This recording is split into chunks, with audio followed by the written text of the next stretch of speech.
அவங்க இந்த மாநாடை வந்து அதோட பொலிட்டிக்கல் அப்ஜெக்டிவை அவங்க போட்ட விட்ட மாதிரி தான் தெரியும். பார்கெனிங் சிப்பாக தான் அதை யூஸ் பண்ணுவாங்க சாதாரண. ஆனால் இந்த முறை அவங்க அதை செய்ய தவறிட்டாங்க. அப்பாவுக்கும் பிள்ளைக்குமான சண்டை மறுபடியும் வெடிச்சு சதுரு மேடையிலே ராம்தாஸ் தெளிவாக பேசியிருக்காரு, ஓப்பனாக சொல்லியிருக்காரு. ஆனால் இந்த அளவுக்கு அவர் பொதுவெளியில ஏன் வச்சு வறுத்தெடுத்தாருன்னு தெரியல. பார்கெனிங் பவரை கட்சி இழந்திருக்கு. கட்சி பலவீனம் அடைந்து கொண்டிருக்கிறது. பாட்டாளி மக்கள் கட்சி பலவீனம் அடைந்து கொண்டிருக்கிறது என்பதற்கு சித்திரை திருவிழா, பாமகவோட சித்திரை திருநாள் விழா வந்து ஒரு சாட்சியமாக அவர் எப்படியாவது திமுக கூட்டணிக்கு போயிடணும்னு டாக்டர் ராமதாஸ் விரும்புகிறாரு.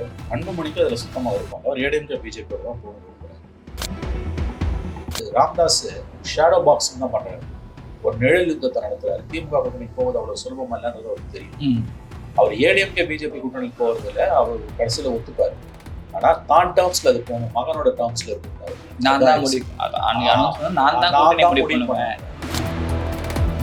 நடக்காது மகனே, நடக்காது தம்பி, வடக்கே போ, தெற்கே போ, கிழக்கே போ, மேற்கே போ, ராகமா பேசி. ஆனா வந்து கட்சிக்குள்ளேயே வந்து நேற்றுக்கு மார்னிங்லாம் வந்து அவர் அன்புமணி ஆதரவாளர்கள் அவர் ராம்தாஸ் ட்ரோல் பண்ணிட்டு இருந்தாங்க போல. பாமக விவகாரம் நடுத்தரு வந்து சீக்கிரம் இந்த பிரச்சனையை பாமக தீர்த்து கொள்வது அந்த கட்சிக்கு நல்லது. இல்லைன்னா வரும் நாட்கள்ல இன்னமும் அவர்கள் வந்து அம்பலப்பட்டு போவார்கள். இந்த சிக்கலுக்கு காரணம், அப்பாவுக்கும் மகனுக்குமான சிக்கலுக்கு காரணம் கொள்கை போராட்டம் கிடையாது. திமுகவோட போனோம் ராம்தாஸும், அதிமுக பிஜேபியோட போனோம் அன்புமணியும் சொல்றது தான் பிரச்சனைக்கு காரணம்ன்றது தவறான புரிதல். நோ, அது கிடையாது.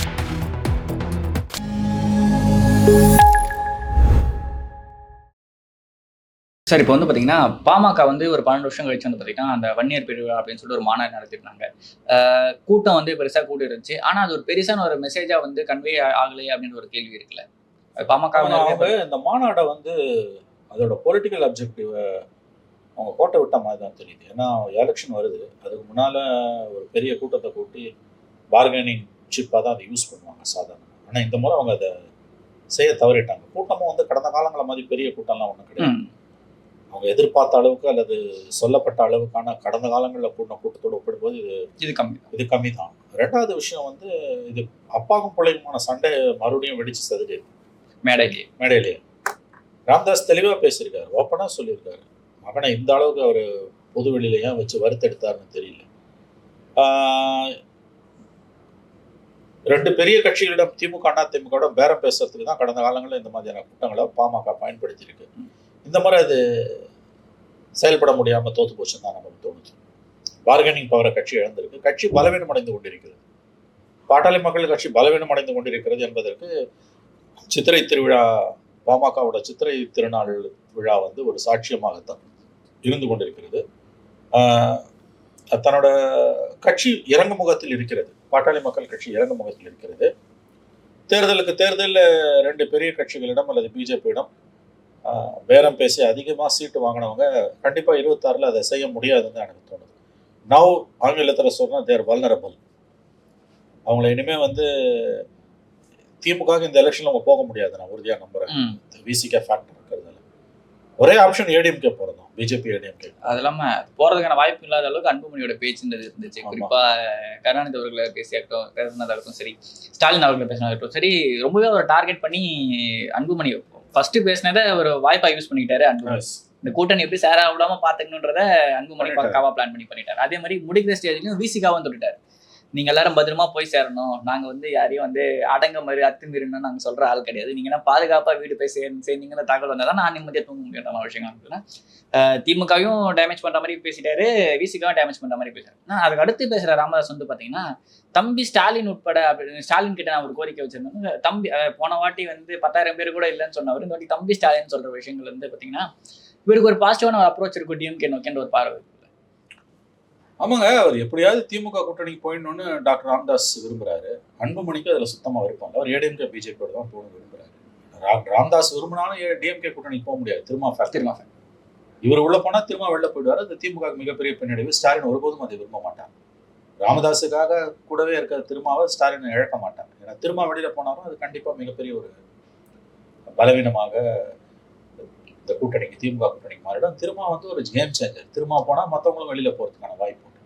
மறந்துடாதீங்க, மக்கள் நல கூட்டணி திருமாவால தான் உருவாச்சு. அவங்களுக்கு 1/2%, 1%, 1.5% இருக்கலாம். ஆனால் அந்த 1.5%ஆல தான் திமுக ஆட்சி இழந்தது. இதையும் நாம் கவனத்தில் கொள்ள வேண்டும். நிச்சயமா. ஆகவே ராமதாஸுக்கு என்னதான் திமுகவோட போகணும்னு ஆசை இருந்தாலும் கண்டிப்பா திமுக அதை ஏத்துக்காது. அன்புமணி வெளிப்படையாக பிஜேபி அடியும் கூட போன விரும்புறாரு. பட் எனக்கு தெரிஞ்சது ராமதாஸ் ஒரு ஷேடோ பாக்ஸிங் தான் பண்றாரு. ஒரு நிழல் யுத்தத்தை நடத்துறாரு. திமுக கூட்டணிக்கு போவது அவ்வளவு சுலபம் இல்லைன்றது அவருக்கு தெரியும். அவர் ஏடிஎம்கே பிஜேபி கூட்டணிக்கு போறது இல்லை, அவர் கடைசியில ஒத்துப்பாரு. ஆனா தான் டேர்ம்ஸ்ல அது போகணும், மகனோட டேர்ம்ஸ்ல இருக்கக்கூடாது. இதுல கொள்கை சார்ந்த விஷயம்லாம் எதுவுமே கிடையாது. நீ கட்சிக்குள்ள கட்சி சேர்த்துக்கிற, கூட்டணி சேர்த்துக்கிற, பர்சனல் இஷ்யூஸ் இன்வால்வ்டு. அவர் தெளிவா சொல்லியிருக்காரு. இதுல அன்புமணியை தலைவர் பதவியிலிருந்து செயல் தலைவராக மாற்றும் போது இது காரணம் இருக்குது, நிறைய காரணம் இருக்குது, ஒவ்வொன்றா நான் சொல்லுவேன் அப்படின்னு வேற சொல்லிட்டாரு. அதாவது மகன் மீது அப்பா தனக்கு இருக்கக்கூடிய அதிருப்தியை வெளிப்படுத்தி கொண்டே இருக்கிறார். அது என்னைக்கு வெடிச்சு செதற போகுதுன்னு தெரியல. எம்எல்ஏ குரல் உட்பட நீ எம்எல்ஏ வேறு யாரா வேணாரு, கட்சி வேலை நீ பார்க்கல, ஒருத்தருக்காக நீ சப்போர்ட் பண்ற அப்படின்னா கடலை தூக்கி போடுன்ற வார்த்தை எல்லாம் வருது. வழக்கமா அப்படி பேச மாட்டாரு அவர். நீங்க ரொம்ப ஹார்ஷா பேசியிருக்காரு. இல்ல எப்பவும் பேசுறவர் தான். செயற்குழு கூட்டத்துல ஒரு சில விஷயங்கள் பேசுறவர். பப்ளிக் மீட்டிங்ல பேசல. மகனையும் அவர் அந்த 4 போன் வச்சுக்கிறா, இன்னும் 4 போன் வாங்கிக்கோ, பர்சனலைஸ்ட் அட்டாக்கா போகுது. அது அந்த அளவுக்கு அவருக்கு சின்ன பசங்க நிறைய பேர் இருக்காங்க, நான் அவனை போட்டு வேலை பார்த்துக்கிறேன், நீ ஒரு விஷயம் கட்சி பதவி வச்சு ஒண்ணும் பண்ணல நீ. ரெண்டாவது கட்சிக்குள்ளேயே கூட்டணி, கட்சிக்கு கூட்டணி, கூட்டத்துக்கு ஆள் சேர்த்துக்கிற நீ நடக்காது மகனே, நடக்காது தம்பி, வடக்கே போ, தெற்கே போ, கிழக்கே போ, மேற்கே போ, ராகமா பேசி. ஆனா கட்சிக்குள்ளேயே நேற்றுக்கு மார்னிங்லாம் அவர் அன்புமணி ஆதரவாளர்கள் அவர் ராமதாஸ் ட்ரோல் பண்ணிட்டு இருந்தாங்க போல, போட்டு அரசியல் விட்டு வேலை வயசாயிடுச்சு நீங்க போயிடுங்க. ஃபேமிலிக்குள்ள இருக்க விஷயம் வெடிச்சு செதற ஆரம்பிச்சிருக்கு. கொள்கை விஷயம்லாம் ஒன்றும் கிடையாதுங்க. இதுல சித்தாந்த பிரச்சனை எல்லாம் எதுவுமே கிடையாது. இது முழுக்க முழுக்க பர்சனல் இஷ்யூஸ்ங்க. தனிப்பட்ட முறையில் அப்பாக்கும் மகனுக்கும் அந்த குடும்பத்துக்குள்ள இருக்க சில இஷ்யூஸ் தான் இந்த சண்டைக்கு காரணம். அது என்ன பிரச்சனைன்றது எல்லாருக்கும் தெரியும். நம்ம பொது வெளியில விவாதிக்க முடியாது, அது நமக்கு அவசியமும் இல்லை. அவங்களோட அவங்க கொள்கை சார்ந்த விஷயமா இருந்தால் விவாதிக்கலாம். இது தனிப்பட்ட ஆசாபாசங்கள் சம்பந்தப்பட்டது, தனிப்பட்ட விருப்பு வெறுப்புகள் சம்பந்தப்பட்டது, தனிப்பட்ட எதிர்பார்ப்புகள் சம்பந்தப்பட்டதுன்னு போது நம்ம பேச வேண்டிய அவசியம் இதில் கிடையாது. உண்மையிலே அது ஒரு ஒடுக்கப்பட்ட மக்களுக்கான கட்சி தான். ஜாதி கட்சியா இருந்தாலும் வன்னியர்களும் இன்னைக்கு கிட்டத்தட்ட தலித்துகளுக்கு இணையாக தான் பல இடங்கள்ல தாழ்ந்த நிலையில வறுமையில மாட்டிக்கிட்டு கட்டிட வேலை செய்யறது, சின்ன சின்ன கூலி வேலை செய்யறது, அந்த சமூகம் ஒடுக்கப்பட்ட ஒரு சமூகம். அதனால அந்த சமூகத்தோட விடுதலைக்காக போராடுற ஒரு ராமதாஸ் நிறைய தான் நல்லது செஞ்சிருக்காரு. அவர் இந்த கட்சியில அந்த 20% இடஒதுக்கீடுலாம் தேவையான ஒரு விஷயம். கடந்த 20 ஆண்டுகள்ல இருந்தவரை இன்றைக்கு வன்னிய இளைஞர்கள், இளம் பெண்கள் படிச்சு பெரிய இடங்களுக்கு, பெரிய உத்தியோகங்களுக்கு வராங்க. யூபிஎஸ்சி மாதிரியான எக்ஸாம்ஸ் எழுதுறாங்க, ஐஏஎஸ் ஐபிஎஸ் அதிகாரிகளா வர்றாங்க. அதுக்கெல்லாம் பொலிட்டிக்கல் அப்ரோச் அவங்களுக்கு இப்பதான் ஓரளவுக்கு வந்திருக்குன்ற ஒரு விஷயம். அது ராமதாஸ் ஒரு முக்கியமான காரணம் தான். பட் துரதிருஷ்டவசமாக வேற நோக்கங்கள் கட்சிக்குள்ள கட்சியில் தலைவரோட குடும்பத்துக்குள்ள வந்ததால இன்னைக்கு பாமக விவகாரம் நடுத்தருக்கு சந்தி சிரிக்குது. சீக்கிரம் இந்த பிரச்சனையை பாமக தீர்த்து கொள்வது அந்த கட்சிக்கு நல்லது. இல்லைன்னா வரும் நாட்கள்ல இன்னமும் அவர்கள் அம்பலப்பட்டு போவார்கள்.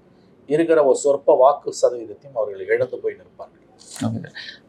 அந்த மாநாடு முடிஞ்ச உடனே முன்னாள் வன்னியர் சங்கத்தோட தலைவர் ஜெயகுரு அவரோட மகளும் மருமகனும் ஒரு பேட்டி கொடுக்குறாங்க. அதில் பார்த்தீங்கன்னா இது வன்னியர்களுக்கான மாநாடு, வன்னியர்களோட குடும்ப மாநாடு மாதிரி தெரியல. இது பார்த்தீங்கன்னா ராமதாஸோட குடும்ப மாநாடு மாதிரி தெரியுது. அன்புமணி பற்றி ஒரு ஏவி ஒரு 1/2 மணி நேரம் ஓடுது, ராமதாஸ் அவர்களை பற்றி ஏவி ஒரு 1/2 மணி நேரம் ஓடுது. ஆனால் அந்த வன்னியர் அறக்கட்டளை ஏன் ராமதாஸ் அறக்கட்டளை அவர் பேர் மாற்றினார்ன்ற ஒரு கேள்விக்கு அவங்க பதில் சொல்ல மாட்டாங்க. அதே மாதிரி பார்த்தீங்கன்னா அங்கே ஏறக்குறைய 200-300 மாணவர்கள் படிக்கிறாங்க. அந்த மாணவர்களையே 3 லட்ச ரூபாய் வாங்கிட்டு தான் இவர் சீட்டு கொடுக்குறாரு. அவங்களையும் இவர் ஃப்ரீயாக படிக்க வைக்க மாட்டாரு. அது ஒரு 20,000 கோடி ரூபாய்க்கு அந்த சொத்து இருக்கு.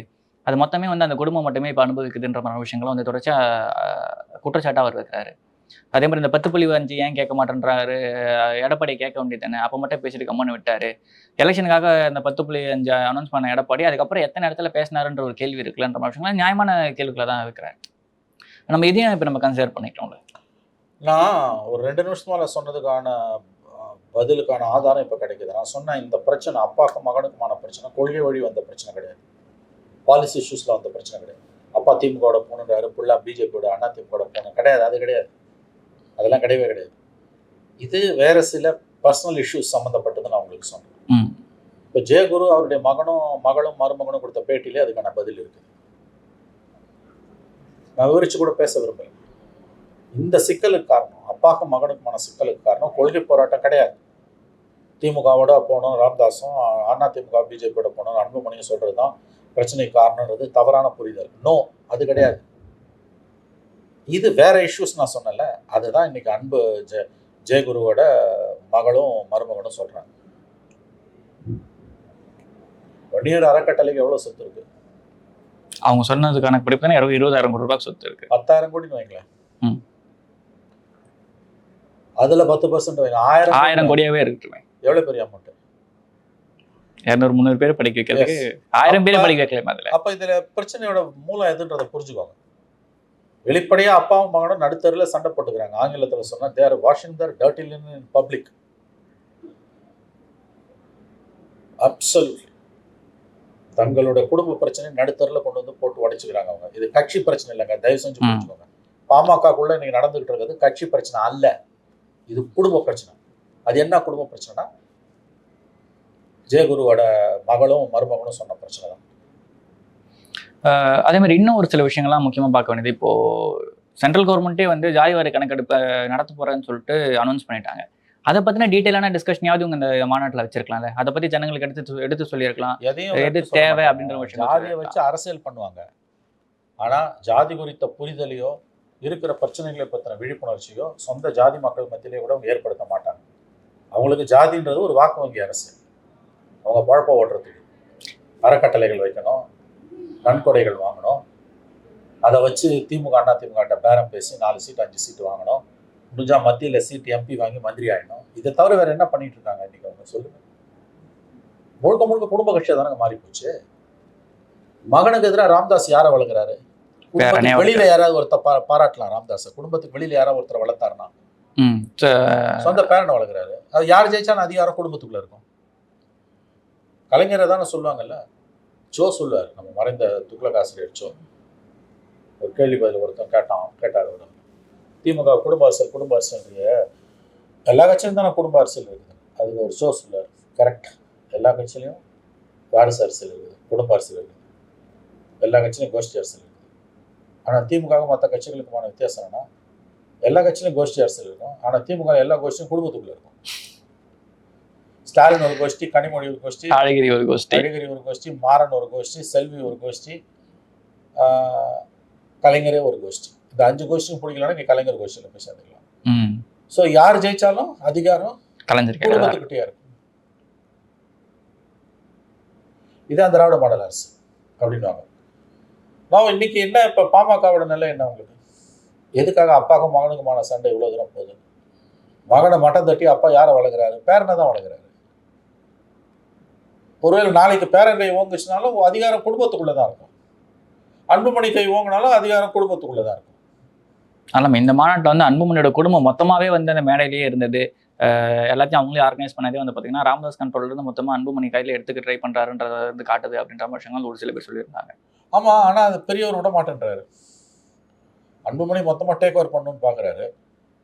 அவர் சொன்னார்ல ராமதாஸ், நான் வந்து நிறுவனர் என்கின்ற முறையில் தலைவர் பதிலேருந்து அன்புமணியை நீக்கிட்டு நிர்வாக தலைவராக அவர் நியமிச்சு, நான் செயல் தலைவர் நியமிச்சு நான் தான் தலைவர்ட்டார்ல. அவங்க பயிலால் அதுக்கு இடம் இருக்கா இல்லையா நமக்கு தெரியல, அனௌன்ஸ் பண்ணிட்டாரு. ஆனால் அதுக்கப்புறம் 4 நாள் பொறுத்து அன்புமணி என்ன பண்ணாரு, நான் தான் தலைவர்னாரு.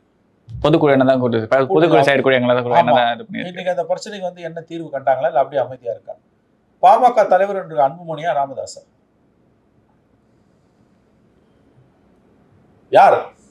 பாமக தலைவர் யார்? அப்பாவா மகனா? அப்பா தான் தான், மகன் தான் தான்றாரு. வேலு கூத்தா இல்லையா? இந்த மாநாடு தன்னுடைய வல்லமையை நிரூபித்து அதிமுக அதிகமான இடங்களை பெற கடந்த காலங்களில் பயன்பட்டது. இந்த முறை கேலி கூத்தா முடிஞ்சிருக்கு. இவங்களுக்கு ஒன்றும் பெருசா சீட்டு வாங்கி ஜெயிக்கணும்லாம் என்ன இல்லைங்க. அடுத்த எலெக்ஷன்ல இருந்தா இப்படிலாம் செயல்பட மாட்டாங்க. அதே மாதிரி வந்து பார்த்தீங்கன்னா நிழல்நிதி அறிக்கை அப்படின்னு அந்த மாதிரியான ஒரு சோர்ஸ்ஃபுல்லான டாக்குமெண்ட்ஸ்லாம் ரெடி பண்ண முடிஞ்ச பாமகவால் ஏன் வன்னியர்களோட நிலை இந்த மாதிரி இருக்குன்னு சொல்லிட்டு இவங்க அட்லீஸ்ட் வன்னியருக்கான ஒரு கேஷ் சர்வேயாவது இவங்க எடுக்கலாம்ல, அதை மட்டும் கூட அவங்க ஏன் எடுக்க மாட்டாங்க? அவங்க எடுக்க முடியும், கவர்மெண்ட் தான் எடுக்க முடியும். ரஃப் டேட்டா மாதிரி இந்த மாதிரி முடியாது. தனியார் யாருமே எடுக்க முடியாது. தனியார் யாருமே சர்வே எடுக்க முடியாது, எடுக்க முடியாது. நீங்க அது சட்டப்படியும் தப்பு. நீ போய் வந்து நீ என்ன ஜாதி நிறைய கேட்டீங்கன்னா அவங்களை பிடிச்சி உள்ள போட்டுருவாங்க. அந்த கட்சிக்குள்ள இருக்கிறவங்க எந்த டேட்டாவையும் அப்படி கலெக்ட் பண்ண முடியாது. ஒன்று சென்ட்ரல் கவர்மெண்ட் பண்ணணும், இல்லை ஸ்டேட் கவர்மெண்ட் பண்ணணும். இப்போ சென்சஸ் நானே எடுக்கணும்னு சொன்னதால சென்ட்ரல் கவர்மெண்ட் தான் எடுக்க முடியும், ஸ்டேட் கவர்மெண்ட் எடுக்க முடியாது. Okay sir.